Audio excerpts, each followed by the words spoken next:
Returning কর্মকর্তার সাথে কথা বললাম, অন্যান্যদের সাথে কথা বললাম, তারা বলছেন এরা এগুলো নিয়ে এসছে এবং আমরা সেটা জব্দ করেছি।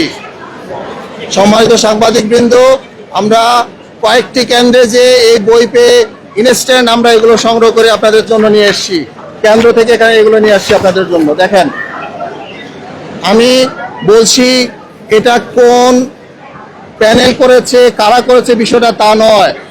এটি দেখেন, বিষয়টি হচ্ছে আমাদের এখানে আইডি কার্ড রয়েছে, বিশ্ববিদ্যালয়ের যে আইডি কার্ড, সে আইডি কার্ড রয়েছে ঠিক উল্টাপাশে একটি প্যানেলের নাম সহ পরিচিতি।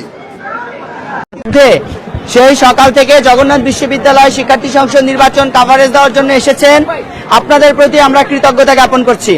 সম্মানিত ভাইরা, সকাল থেকে যখন নির্বাচন শুরু হয় তখন থেকে আমাদের এখানে সুন্দর একটি পরিবেশ ছিল, কিন্তু যখন শিক্ষার্থীরা প্রবেশ করতে শুরু করে তখন থেকে আমাদের ছাত্রদলের ভাইরা তারা ক্যাম্পাস মেইন গেটের সামনে ধাক্কাধাক্কি শুরু করে। ওখানে আমরা পরবর্তী পুলিশ প্রশাসনকে জানাই, পুলিশ প্রশাসন কিছুটা সহযোগিতা করলেও পরবর্তীতে তারা পুরোপুরি নিয়ন্ত্রণ করতে পারে না। এখানে তারা আমাদের যে ভাইরা স্লিপ দিচ্ছিলেন, একাধিক ভাই বোনদেরকে হেনস্থা করা, আমাদের নারী শিক্ষার্থীদেরকে হেনস্থা করা সহ ওখানে সন্ত্রাসী কর্মকাণ্ড করে যাচ্ছে।